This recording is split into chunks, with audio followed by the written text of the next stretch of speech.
ትምህርተ ኅቡዓት በስመ አብ ወወልድ ወመንፈስ ቅዱስ አሐዱ አምላክ አሜን። በእንተ ትምህርተ ኅቡዓት መገለጽ በኋላ ግን ከሥርዓት ቅዳሴ ቁርባን በፊት የሚነገር የሚነበብ ሃይማኖታዊ ትምህርት የሚጸለይ መለኮታዊ ምስጋና ትምህርተ ኅቡዓት ይህ ነው። ይህም ከመጽሐፍ ኪዳን የተገኘ ሲሆን ከሰባቱ ኪዳናት አንዱ ነው። ስለ ትምህርተ ኅቡዓት ግን እንዲህ እንናገራለን፣ እናስተምራለን።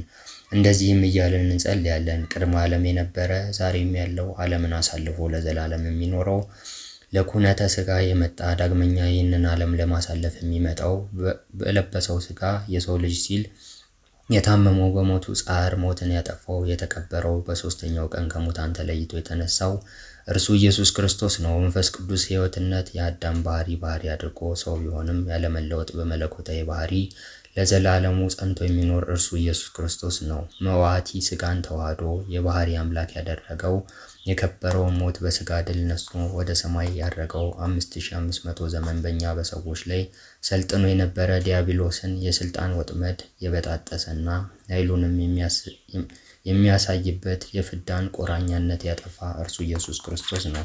በመወለድ ስልጣን ካህሊነት ያለው የእግዚአብሔር ልጅ ከድንግል ሥጋን ተዋህዶ ወገኖቹን ለማውጣት ወደ ሲኦል ወርዶ ባየው ጊዜ ጨለማን የተጎናጸፈ ዲያብሎስ ፈራ፣ ደነገጠ።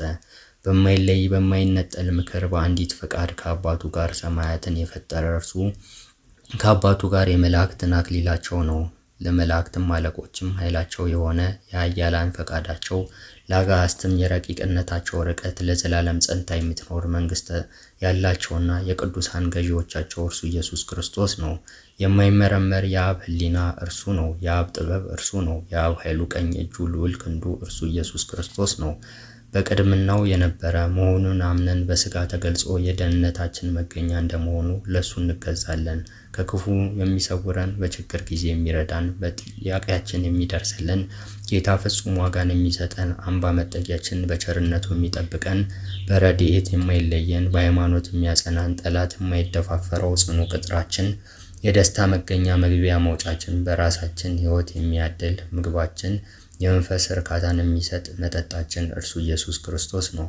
የተወለደ እንጂ ያልተፈጠረ የሚወስነው የሌለ እሱ በድንግል ማኅፀን የተወሰነ ኃጢአት ሳይኖርበት ኃጥእ ተብሎ የእኛን ኃጢአት ተሸክሞ በመስቀል ላይ የመጣ የሞተው እርሱ ሕይወት እንደሆነ የምናምንበት ከአባቱ ሪና ያልተለየ የአብ ልጅ እርሱ ኢየሱስ ክርስቶስ ነው።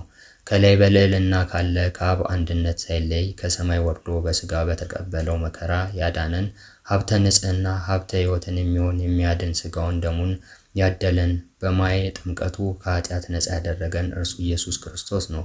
እርሱ ለዘላለሙ አድሮባቸው የሚኖር ሲሆን የሚፈሩት ሰዎች ልቦና አድሮ የእውቀትን ብርሃን የሚያበራ ሰይጣን ከሚሄድበት የተንኮል ጎዳና ሁሉ እንድንለይ ጥበበኞች የሚያደርገን ነፍሳችንን ከባሕረ ሲኦል የሚያሻግር ከዘመናት ሁሉ በፊት የነበረ ሁላችን የምናምንበት አምላክ እርሱ ኢየሱስ ክርስቶስ ነው።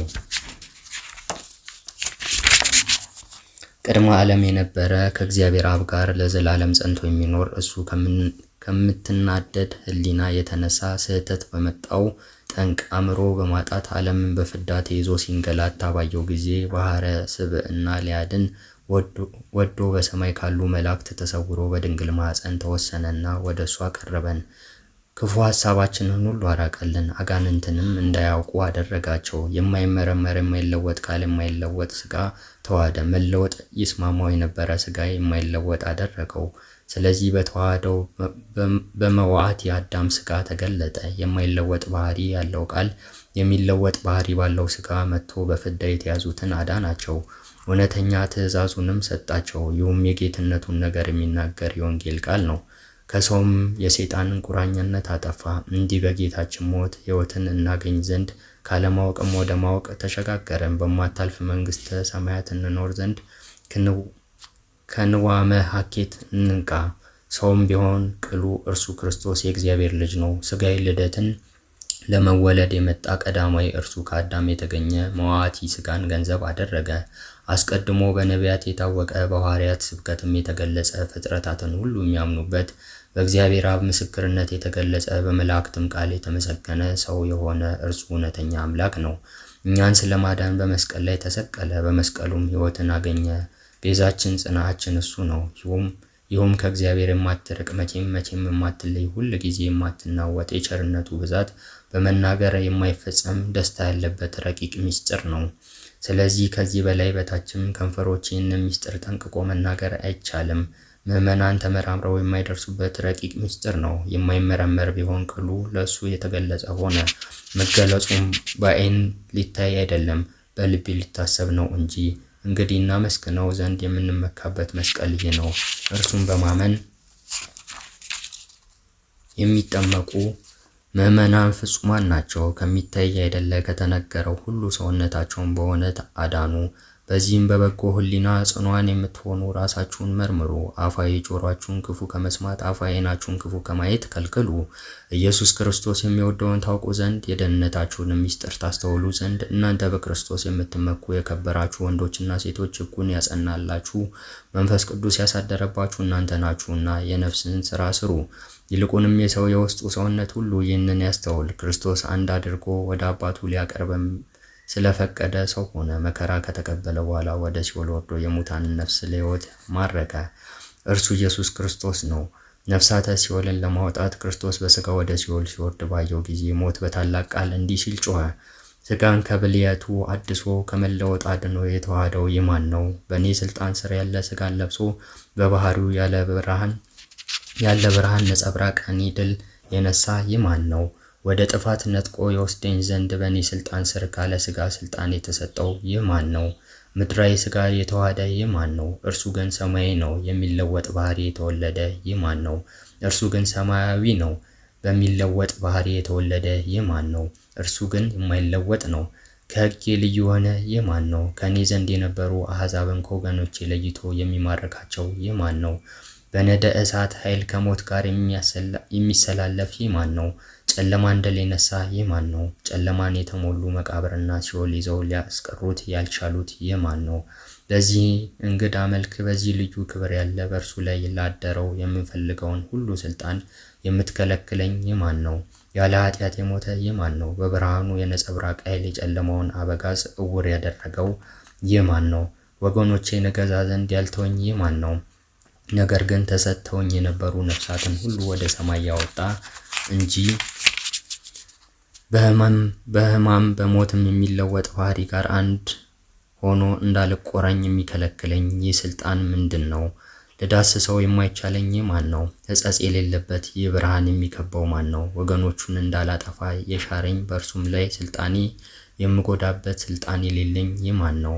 ይህ የተሰቀለው ኢየሱስ ክርስቶስ ነው። በግራ የነበረውን ወደ ቀኝ የተዘዋወረበት፣ ከታች የነበረውን ወደ ላይ ያወጣበት፣ ከኋላ የነበረውን ወደ ፊት የቀደመበት፣ በሲኦል የነበሩ ነፍሳትን በልዕልና ወደ ገነት ያወጣቸው፣ ከማዕረጋቸው ተዋርደው የነበሩትን ወደ ቀደመ ክብራቸው የመለሳቸው እርሱ ኢየሱስ ክርስቶስ ነው።